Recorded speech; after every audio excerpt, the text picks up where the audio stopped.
Do you think now college sports are becoming more attractive than the pro level early on in someone's career? I think right now at the Division I level, i- it is because the money is right there. You know, if you're going to go play football at Ohio State, you're going to play basketball at Duke, there's going to be a paycheck. It's not just your free education. So I think kids are excited about that and more because they're starting to look at the numbers. They're seeing what a rookie makes and going, man, I can make more as a linebacker at Ohio State than I can as a linebacker for the Detroit Lions for my first 4 or 5 years. And I don't have to really prove myself. In the NFL, I got to prove myself before I get big money.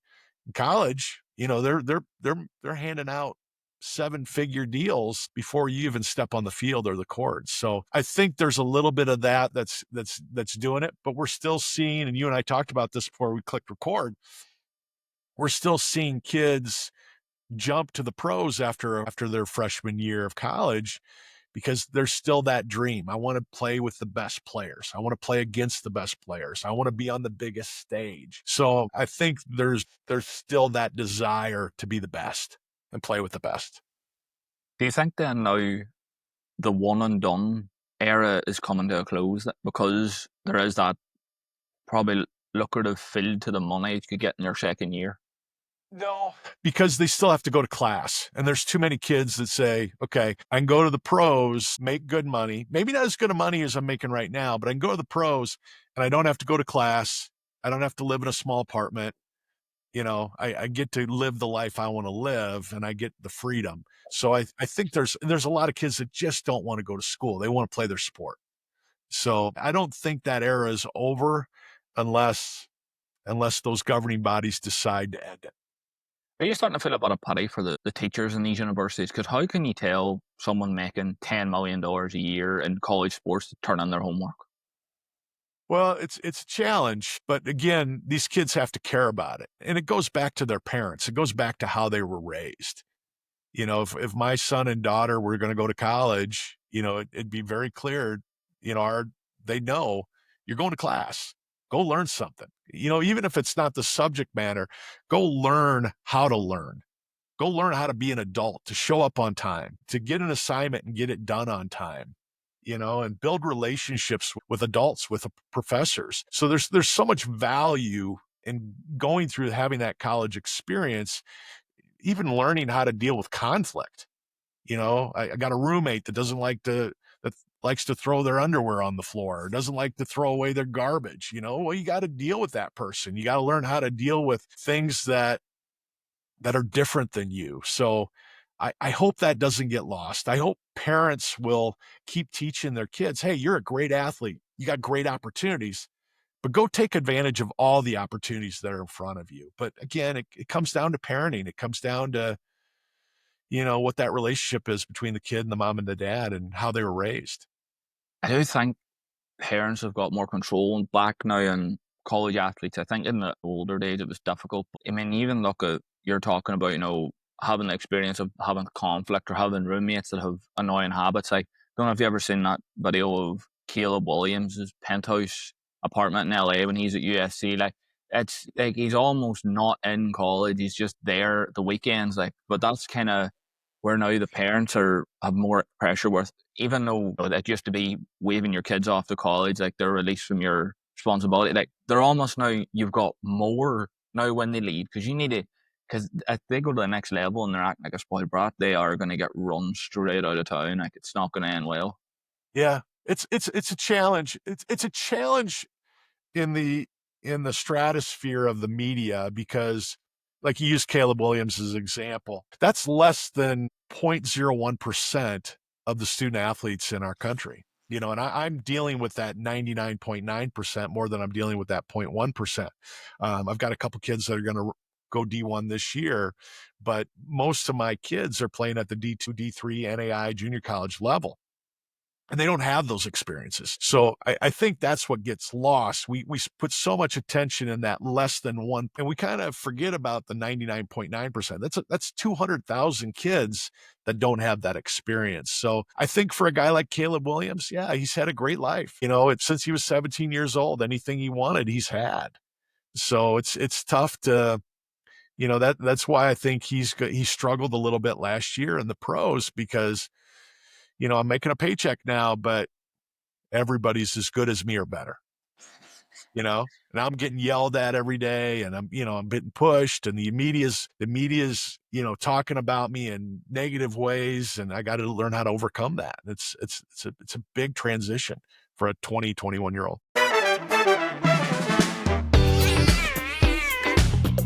So now I need this week, Matt. I love that question. It was hard for me because I can be easily annoyed. I'm kind of an introvert. I'm a homebody, but I don't I don't really care for those people that are on social media that pass themselves off as experts and give advice to families about recruiting. It drives me crazy. There was a coach last night that's basically said that all kids need to be on social media if they want to get recruited. And if you talk to any college coaches, it's just the opposite. I mean, if you're a football coach and you need a quarterback, you're not going to Twitter and trying to find somebody that's a quarterback. It just doesn't make any sense. So from her perspective, she's this great club coach here in the States. She's got this great softball club program. So she was a Division I player. She was an assistant coach for a little bit. So she's got relationships. So there are coaches that will get on her social media, look at her kids and call her about those kids. But it's really rare. So that's what's been annoying me this week is people giving advice that shouldn't be giving advice. I am all for this one. I've had some nightmares in the last week or so. I've been trying to like pre-book a lot of guests because last while my schedule's been pretty terrible. But I had a guy DM me on Instagram, and I think it might have been a manager of someone, but he had DM me as well separately. So they both were DMing me at the same time, and they were asking to come on the show. And what did he claimed to be an expert in this fancy term, and I looked it up, and it was pretty much just you know posh for mental health. And then I went on to his bio, and his bio literally said influencer. And I just looked at it like I can't. I'm no. This is this. I can't be getting to this level already where influencers are asking me to come on because they're experts in all sorts of shit. Yeah. Yeah. Well, Crazy. that's once you're an influencer, you start getting all these people following you and you get this feeling that, okay, they think I know what I'm talking about. I must. Well, I must be an expert. No, you just started an Instagram page. So there's a big difference, but you're right, between an influencer and an expert, and it's can rub you the wrong way if you start listening to the wrong people. Yeah, the thing that drove me over the line is he had a sponsored post of BetterHelp in the last couple of weeks, and I was like, I know for a fact that's the first thing he's going to mention when he comes on is come to BetterHelp, and I was like, if I'm not getting an ad read, he's not. Like this is not happening. I need to get caught off a bit here, this, but no, he got Smart, very smart. he got declined, and the manager got blocked.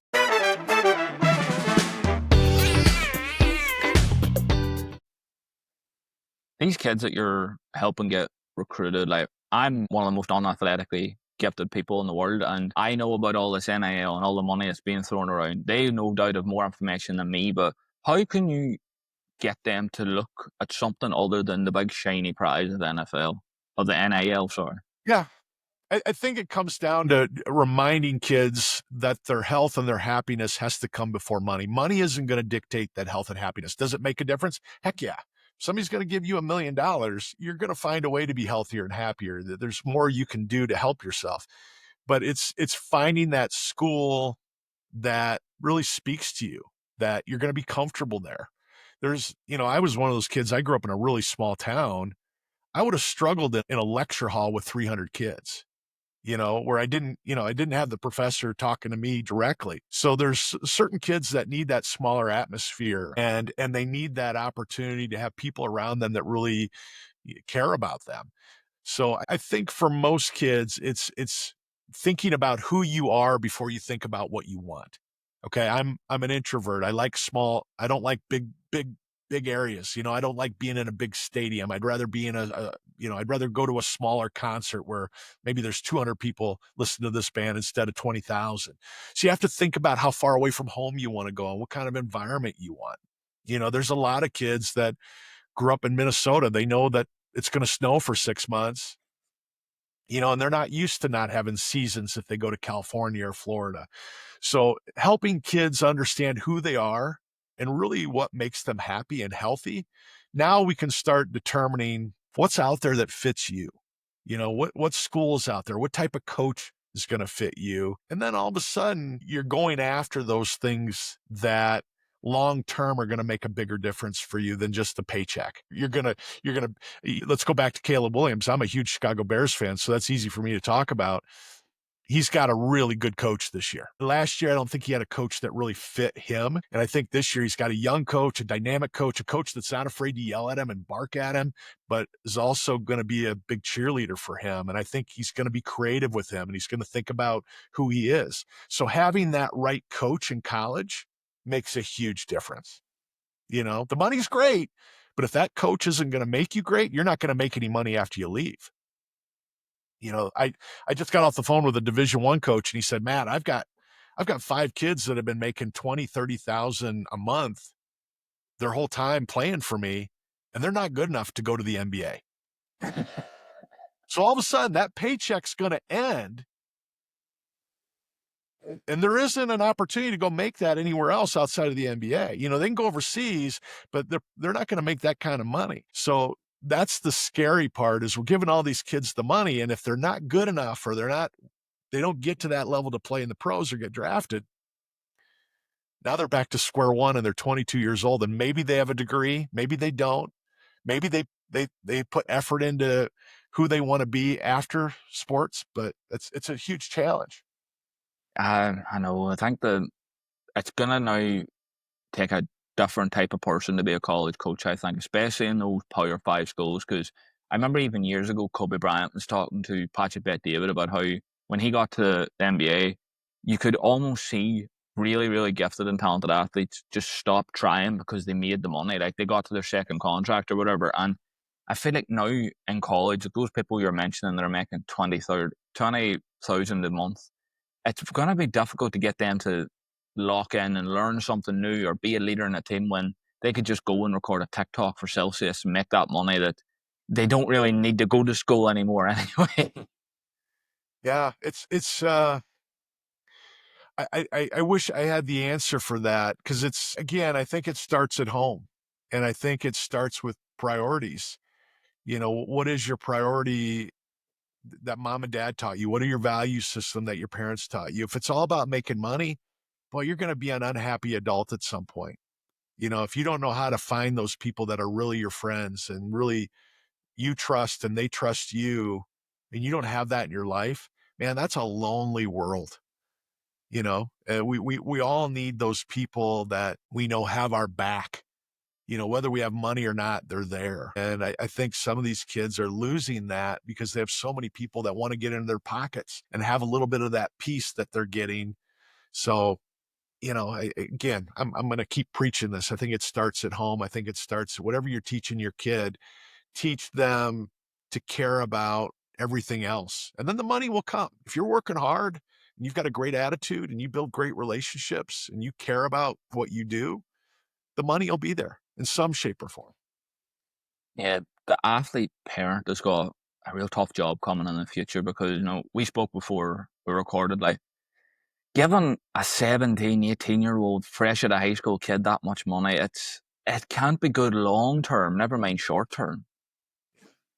Yeah, I have always preached this. I wish the schools and the pros, I wish there was a way to make these young people put so much of it into a financial account, some kind of savings account that can grow it and say, hey, half of what you get's got to go into here. And the smart athletes are doing that. They're saying, I'm going to put everything that the Detroit Pistons give me or everything that the Chicago Bears give me. I'm going to put that into a money market. I'm going to put it into the stock market. And then the only money I'm going to spend is what I make on, Hardee's and Pepsi and Coca-Cola give me. Anytime I have an endorsement, that's going to be my spending monies. A lot of these professional organizations and now the colleges are starting to teach these kids about their money and how to use their money, but they can't make them. You can't make a kid not buy that Lamborghini because they've got $150,000 in the bank. You know what I mean? We spoke obviously about getting these recruits more realistic about NIL and what, like, they can make money at the next level, but it's not going to be what they think. When you're helping these kids get recruits, how do you almost make them snap back to reality? These people maybe have been the best player in their high school for years, and they think that they are the next, Cooper Flag, Caleb Williams. How do you bring them back down to earth and go, it might not be that just yet? Yeah, it's just being really honest with them. We watch a lot of film together with my kids. So not only will I show them their film and I'll do a scouting report on them and show them, hey, this is how a college coach is going to perceive you right now. I'll then show them kids at other levels. This is a D3 kid doing what you do. Here's a D2 kid, a D1 kid doing what you're doing. Look how much faster, more explosive they are, how much stronger they are than you. And just to get them to understand their reality that when you get on campus, I just had a Hall of Fame baseball coach tell me this the other day, and I loved it. He said, I don't care who you are. When you step on our campus and you come play for us, you're going to fail. You're not going to be the best player. You're not going to be the strongest. You're not going to be the best hitter. You're not going to be the best shooter. You're going to fail. And the kids that do well are the ones that understand that and go to work and work hard to say, I don't want to fail again. I don't want to fail next year. I failed this year. I failed this time. So getting kids to really understand the reality of what they're going in, it doesn't matter if you're 6'9" and you've got a 40-inch vertical, you're going to fail because everybody at that level is as strong as you, as fast as you, and they've got a better work ethic. Have you ever had a kid that knew the level they were at? They weren't overly delusional, but their parents were a little bit delusional. Thought this is the next Michael Jordan. This kid, like, don't look at the highlight tape. Yeah, it happens all the time because a lot of parents played at a level. I'll get a lot of kids where their mom and dad played, and the mom and dad think they're an evaluator because they start telling me, well, this kid, he was better than this kid in that game. Why? And that kid is going D1. Why aren't we getting D1 looks? Well, that was one game, and we're talking about your team, not just the individual. So it happens all the time. Most of the time, most parents want the best thing for their kid, but very quickly they realize they really don't know what that looks like. They have no idea what their son or daughter's true value is. So that's really my job to say, hey, here's your reality. Here's some things you need to consider. They're not real big. They're not real fast. They're not real strong. They need to do this, this, and this, and get them to understand what that path looks like. You could be that kid. You could be that Division I athlete, but this is what you're going to have to do. Do home visits from coaches actually happen, or is it just like a TV myth, or is it just nowadays, especially, is it like a FaceTime and an XDM, or what is it?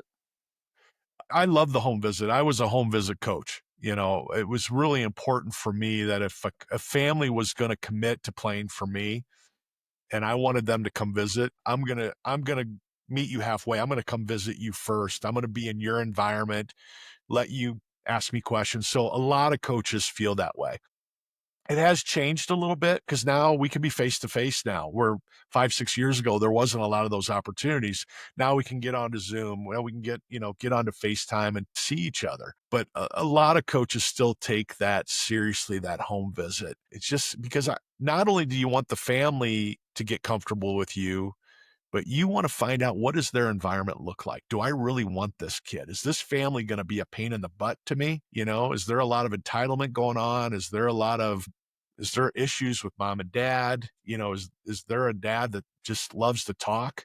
Because I don't want to get fired because I recruited the wrong kid. I don't want some dad or mom talking off and, talking to all the other families and being a cancer. So that home visit is valuable, but it's hard to do because it's a lot of travel.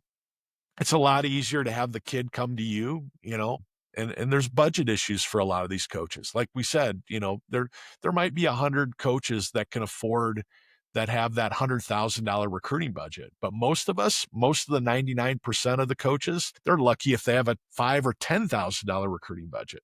And that goes away really fast. The question came from because I just cannot picture Bill Belichick doing home visits. I just can't imagine him walking into a little bungalow in some suburban area, sitting down on the sofa and talking to the parents. I can't picture it. Like, is it the head coaches that do it, or is there someone in the college that does it? Usually the assistants are doing a lot of the legwork, especially at the Division I FBS level for football. The assistants are doing 99% of the legwork. And then they're going to get the coach on the phone with the kid. Coach feels really good about the relationship that's been built with the assistant. They really like that conversation. And then they will go. Coach Belichick will surprise you if you got to see him in a living room with a family. He's much more of a talker than he shows behind a podium after a football game. And he may not be the smoothest guy ever, but he'll be really good in a living room with a mom and the dad, because he'll be honest. He'll be straight. He goes, "This is why we like your kid. This is what they got to do better. This is why we want him. And this is what we plan on, how we plan on using him, and what we can help him do afterwards." So when you got a Bill Belichick's resume and you can walk in with all those rings on your hand, that's that's pretty convincing that not only do you know what you're doing to help my kid become a better football player, but you know how to get him to the NFL where he can make money for the next 10, 15 years of his life. So, yeah. And when you have those rings, man, it goes a long way. You mentioned that doing those home visits get you a feel of the traits outside of just the player, and it kind of sprung into my mind earlier when I was doing some research. But how much can traits of a parent or the environment the kid's in impact his chances of getting recruited? Huge. Yeah. I have coaches tell me the same thing all the time. I was the type of coach that if I was going to go watch a game, I was going to go watch a high school game or a travel ball game. Oftentimes I wouldn't wear my school colors or our logo. I would walk into the gym and just sit down, and because I wanted to listen. I wanted to hear whose parents were talking bad about the coach, whose parents were talking bad about the teammates, whose parents just couldn't help themselves. They were constantly screaming at the officials. And I would go early to games. I would want to see warm-ups. I walked away from a 6'8" kid 15 years ago that would have changed our program. And I walked away before I even saw him play, before the ball went up. He was so lazy and disrespectful to his coach and his teammates in the warmups. I walked out of the gym and I never came back. So that happens a lot. And sometimes kids don't even know it. I didn't tell that kid I was coming. That kid didn't even know I was there. And what did I learn? I learned what he was really like. Because if I would have told him I was coming, he may have been a completely different kid in that warm up. So a lot of coaches will go visit and you won't even know they were watching you. You won't even know they were evaluating you. There was a story told on the show in the early days, but I don't actually know if it made the episode. But I had a college recruiter specifically for basketball on in the beginning, and he told this story of, like, he used to be a coach for a college team, and they were going on this recruiting scheme, and there was these two guys at the same high school, two guards, point and a shooting guard, and everybody in the college was saying these guys are going to transform the program like these are, and he said, yep, they had everything. He went like you, watched the warm ups, they professional, they look good, but there was one time where he went and sat in the back of one of their classrooms. He pretended to be a assessment tutor, and two guys were getting told off for having earphones in. They weren't writing their notes. The teacher came over, they hadn't took a note all class, and he had wrote everything down. And when the parents rang up, like, right, is he getting recruited? He sent them back the report of what he saw in the classroom and just completely killed all chances of them ever getting recruited. So there's a lot that could actually impact how good you could get recruited. Yeah. Yeah. I mean, my staff and we would call everybody. We'd call the teachers, we'd call the guidance counselor, we'd call the principal, we'd talk to a neighbor if we could. We'd talk to somebody that coached them in youth ball. And most coaches will do that. You and I have been talking about social media. We'll go back years. I'll have an assistant coach. If we're ready to offer a kid and we really like a kid, we'll scroll through their social media for years. And a lot of kids will have that Instagram or that TikTok that they show everybody, and then they have that private one they don't think anybody's listening to or watching. Well, we find those. College coaches find those, and they find a way to figure out what's in there. So you got to be careful. I had a kid, and I wrote about this in my book.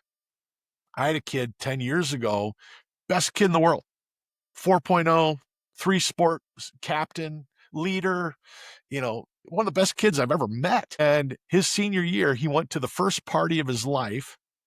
He didn't drink, didn't smoke, didn't do any drugs, didn't do anything wrong, but he had a red Solo cup in his hand, and somebody took a picture of him and posted it on the internet. And the scholarship that he had got went away the next day because the school had a no drinking policy.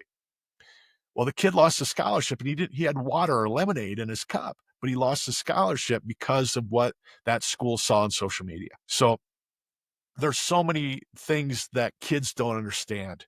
They have to be the best version of themselves, even when they think nobody's watching. I think the social media one's it's gonna kill a lot of dreams for a lot of people in the future because like, even whenever social media first came out, people were just posting anything. They didn't think anybody was listening, anybody was watching. Probably didn't think it was gonna stay around long enough. But like you say, to go through the fine tooth comb, they're gonna find some stuff in these kids that are turning, 17, 18 in the next 5 years. Yep. Oh yeah, it's a dangerous game. It's a really dangerous game, and that's why I really teach families. You don't need social media to get recruited. If you're going to use social media, this is how you do it. You have a link to your recruiting profile. You only put things about your team and about your family. You stay away from politics. You stay away from religion. You don't get into debates. You don't get into arguments. And you strictly focus on social media being a way to demonstrate your character. And if your character's not good, well, there's a reason coaches aren't calling you. Do you think though they could use social media as a way of posting their highlights, almost highlighting their strengths, especially if maybe they're not getting recruited at the moment? Absolutely. Yeah, coaches aren't gonna scroll through social media. I talked about that early on. But if you reach out to a coach and say, "Hey, coach, here's my film," well, that coach might be, you know, at a restaurant waiting to get a table, and in 2 minutes, they can go, "Holy cow, you can play," you know?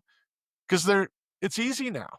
It's so easy to put a minute and a half clip of your ability up there. Now, they're gonna wanna see a full game, they're gonna wanna see you play live, but to get that coach's attention in a very short amount of time, then social media is great. But just because you have your film on your profile, well, there's how many people are on Twitter? How many people are on Instagram?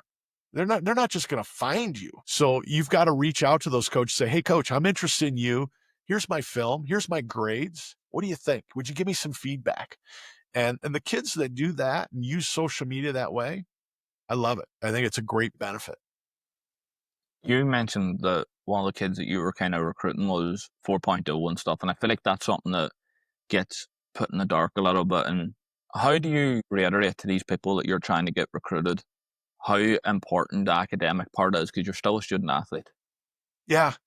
Well, it still comes down, I gotta get into school. Yeah. If you wanna get into Har or you wanna get into Stanford, great school, well, if you have a 3.3 GPA and you don't have great standardized tests, the coach's hands are tied. There's nothing they can do, So and there's a lot of schools that still work that way. Um, and realistically, your academics really talk about your character. If your grades aren't good, now the coaches are going, "Well, are you lazy? Do you not listen well? Do you not build good relationships?" There's so many red flags that come out of those grades that it makes the coaches pause and go, "Man, do I want one of these kids that can't put the work into the classroom?" Because if you're a football player, you're in that classroom, you're in the football classroom an hour and a half, 2 hours a day. Okay. You're watching film, you're breaking down plays. You got to remember all these plays that the coaches are throwing at you. And if you can't learn in the classroom, you're going to have a hard time playing for us. So that mentality, it can hit a coach in different ways. You mentioned Stanford, and it's put something in my head where these schools that are going and offering scholarships to high school athletes, are they maybe those higher academic schools, are they almost pinpointing the higher end of those GPA students first? Yeah. If you're a college coach, outside of some of the state schools where they can get you in the door with a 2.3 GPA, I mean, if you're a C plus student, they can get you in the door.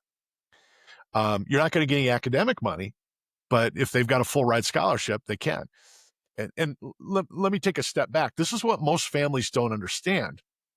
There's only 4 sports of the 34 college sports, there's only 4 that can give you a full ride. Football, Division I football, Division I volleyball, Division I basketball, men and women. Now, some of that is going to change over this next year, but before this summer, that's all that can give you a full ride. So coaches are looking at your grades to determine how much academic money are you going to get first. Because if you're going to get 15th in academic money, now I can stack that with some athletic money and it's a lot cheaper on me. So that those academics can change your financial future just as much as it can change your athletic future. And I think I got away from your questions, so feel free to ask it again. No, it's perfect. But Okay. that was the route I was going because can't remember now who it was. Can't remember. It was maybe a few years ago, but there was some guy. He was like, I think he might have been the star player in the basketball team. He was doing really well, March Madness and stuff. But they reported live on the broadcast that he was an academic scholarship, wasn't even an athletic scholarship. I don't even know if they fully wanted him whenever he first came, but he went with the GPA and he was going at a school where it's known for being smart. Yeah. Yeah. Well, it's great as a coach because now I can get this kid on a full ride academic scholarship. That's an entire athletic scholarship I can now give to another kid. And if I'm a baseball coach, I can split that full ride into 4 or 5 more players. If I'm a soccer coach, I can split that into 2 or 3 more kids. The grades are huge for a coach. If you ever got to listen to a coach call a kid, in that first minute on the phone with a kid, they're asking about their grades. What's your GPA? What's your status? What's your class rank? What's your ACT, SAT test score? Because they want to know what is the value of that kid. And I use this analogy all the time. Your grades dictate to a coach, are you a Mercedes that I can get for the cost of a Ford? Can I get a really nice car for cheap? Can I get a really great player for cheap? And the better your grades, the easier it is to recruit you. You've mentioned a few times of like coaches getting on the phone with people's families and stuff, and I'd imagine that is fairly normal still, but I'd imagine now we're getting to the point where it's advancing a little bit. So you think that it's a little bit weird maybe if a coach is DMing the recruit directly? No, because it's just become it's how the world has changed. Kids text and they DM. So coaches are learning how to text and DM to get their attention. They're trying to speak their language. And it's smart, but at the end of the day, if you truly want to get to know a kid, you got to talk to them because a lot of these kids can't have a conversation. The families that work with me, I do mock phone calls with all my kids. I mean, we practice leaving a voicemail. I can't tell you how many 17-year-olds have never left a voicemail in their life. It's bonkers to me. I'm the old guy now screaming on the lawn about everybody slowing down, but it's just bonkers to me that these kids have never left a voicemail. So we practice that. We practice what happens if that coach answers when you call. Okay. We practice having that conversation. We have a list of questions we want to ask that coach. And my kids typically, the coaches respond with, hey, I love that you're prepared. I love that you're taking this seriously. So I really want my kids to have that edge where the coaches perceive them as being mature and having their act together. And my kids get recruited. My kids all get recruited. I've never had a kid that didn't get recruited and didn't have multiple offers because I'm preparing them. And I'm not tooting my own horn here. It's just how we go about preparing them. When my kids get on the phone with a coach, man, they sound locked in. They sound excited. They sound passionate. They've already had conversations. So this isn't the first time they're talking to an adult on the phone. So I love it. I love getting kids to understand their voice and understand who they are and how much self-worth they have and how much value they have and being able to talk about it. The preparation is definitely a key thing, and I think that you're probably ahead of the curve in doing that because it's going to have to happen a lot more now. Because I mean, even whenever they get past the college level, like yeah, there's a lot of things of athletes messing up the pre-draft interviews. Shador Sanders, all these things are coming out Yeah, about him. yeah. And even not even when they get to like an interview stage, even whenever they walk in college, treating people nicely, keeping people like good manners to the janitor and stuff. Like they don't realize coaches are going to pick up on that. Yep, they do. And it's powerful. Put your college coach hat on. You call a kid. Do you want dad getting on the phone and saying, "Hey, I'm sorry, you got to talk to our agent"? Or do you want to talk to the 17-year-old and go, and the kid says, "Coach, thank you so much for calling. I mean, it's a dream of mine to play in college. I love that you have any interest in me. I'd love to have a conversation." Well, all of a sudden that coach is so much more excited about that kid because they don't have to deal with an agent. They don't have to deal with mom and dad.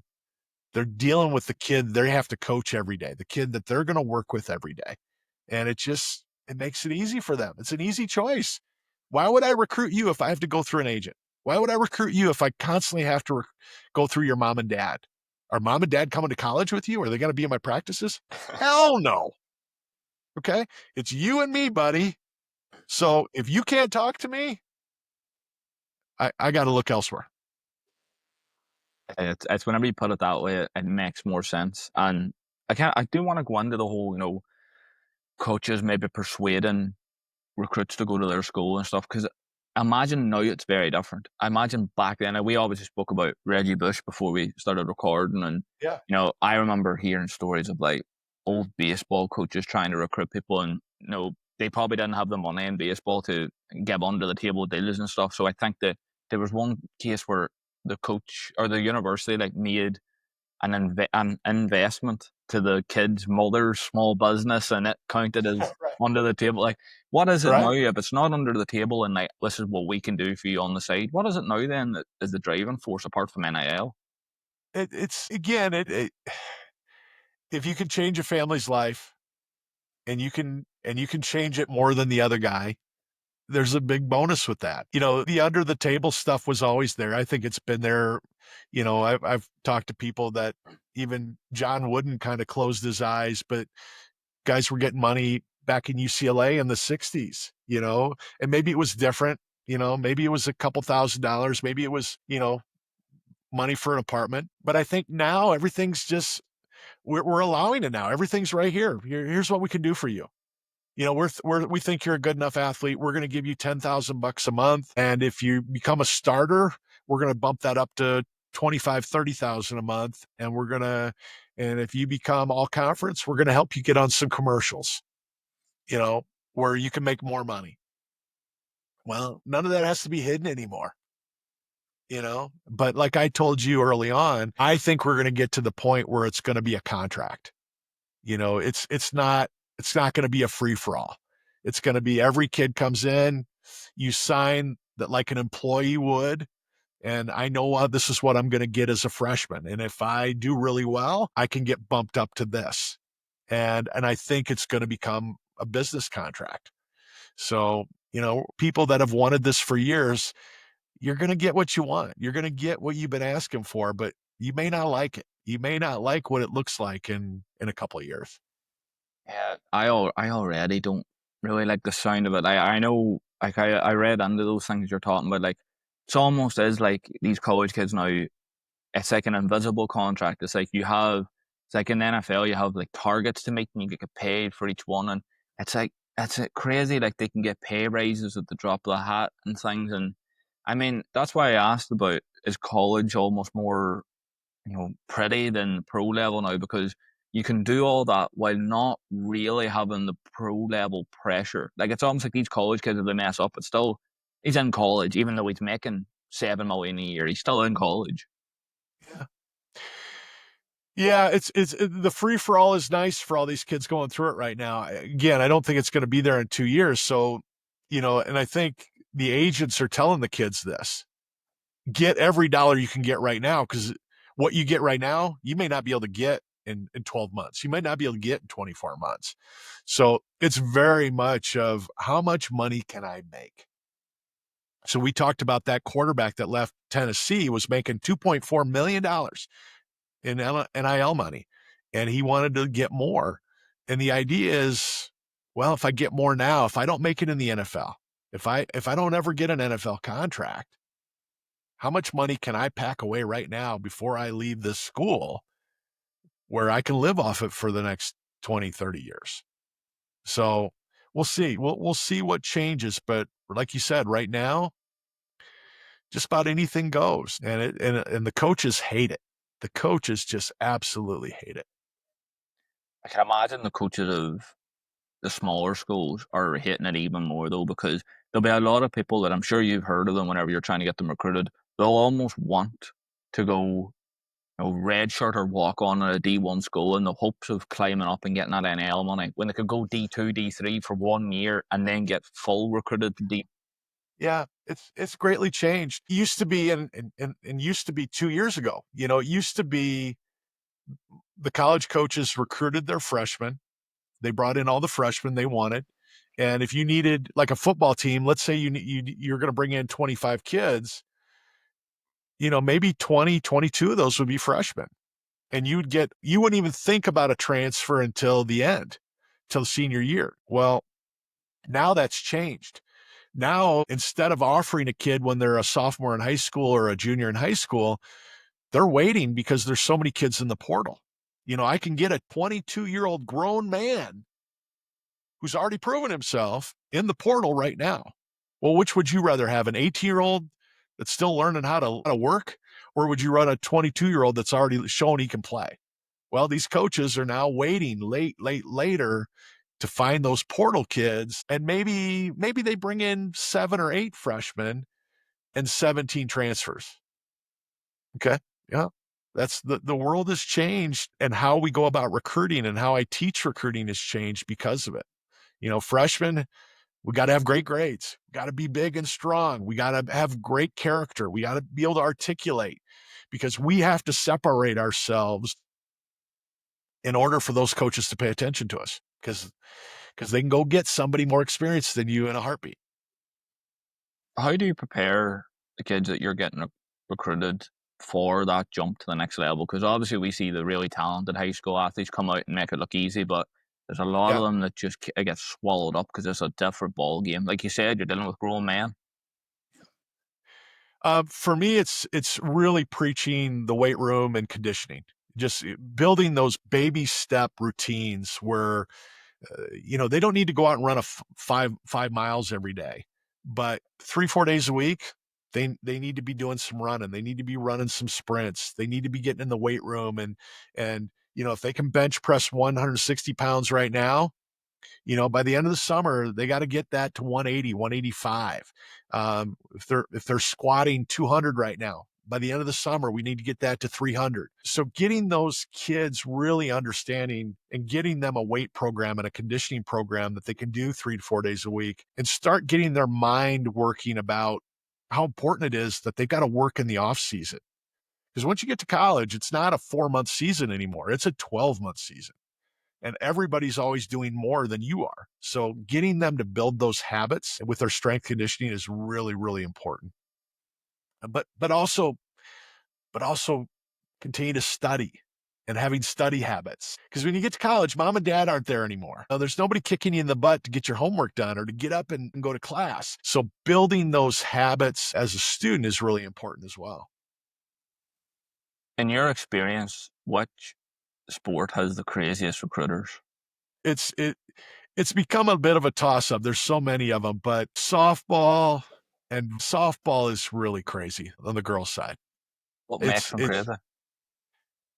it's the parents, but you're seeing it in basketball too. You're seeing it in baseball a little bit. I was talking to a college coach the other day, and he goes, Matt, did you ever have to pay to play your sport? And I go, no, never had to pay.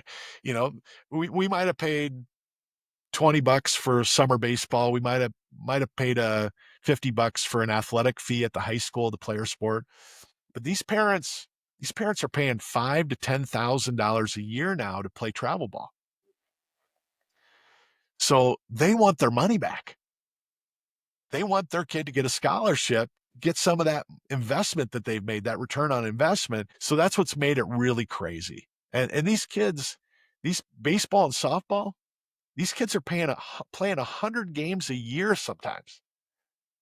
I mean, if I played high school baseball, if we played 20 games and then maybe I played another 20 in the summer, that was a lot. Now 80 to 100 games, and they're traveling, and they're not just playing regionally. You're a kid in Chicago, you're going to Arizona one weekend, you're going to California the next, you're going to Florida the next, you're going to Tennessee the next. So these families are dumping so much money into trying to get their kid to be a college athlete that they kind of lose why they were doing it.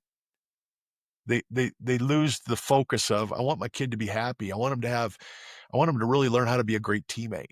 I want him to get really good coaching and learn how to be a part of something bigger than themselves. We've kind of lost that, you know?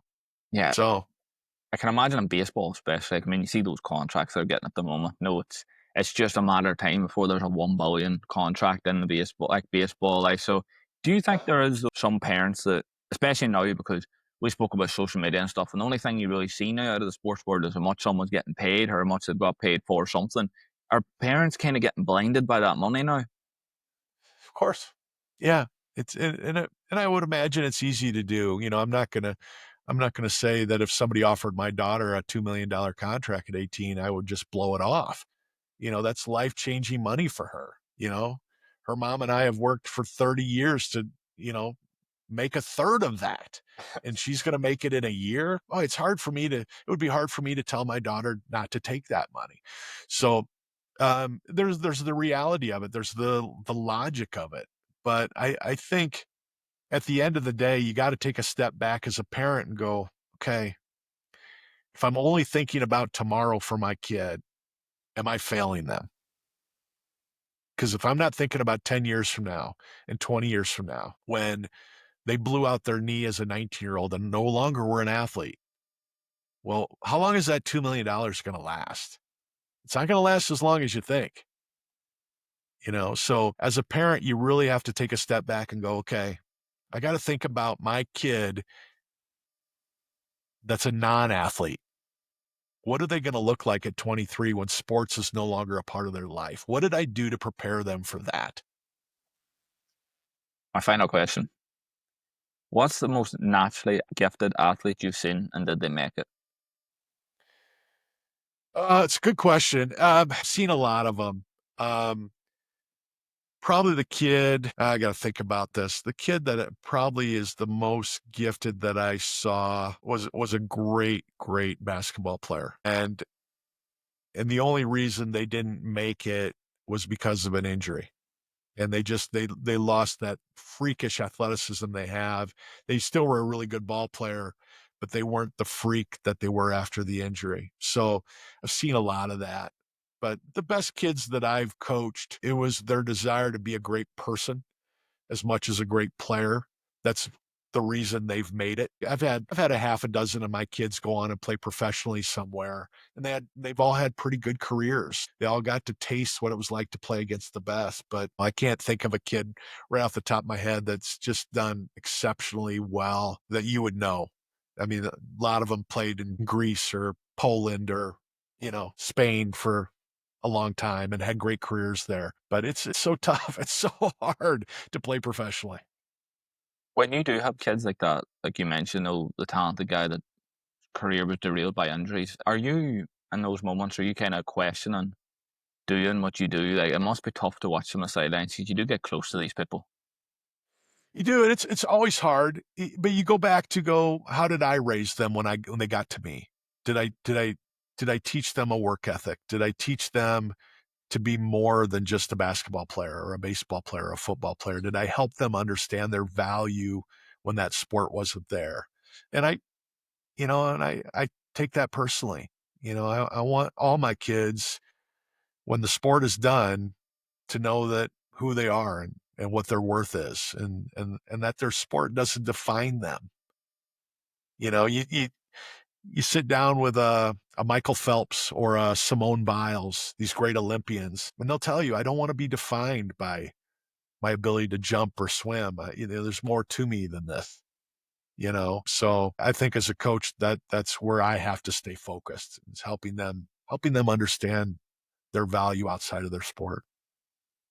Right, Matt, this is your chance to plug everything. Where can people find you? What have you got out now, and what have you got you're Yeah. working on? Thank you. I appreciate that. Most everything you can find at coachmattrogers.com, and there's no D in Rogers. It's Rogers. If you're interested in my book, I wrote a book called Significant Recruiting. It's mostly 5-star reviewed by families around the world that have read it. I've got my series of journals coming out. So I'll have a journal for all the major sports.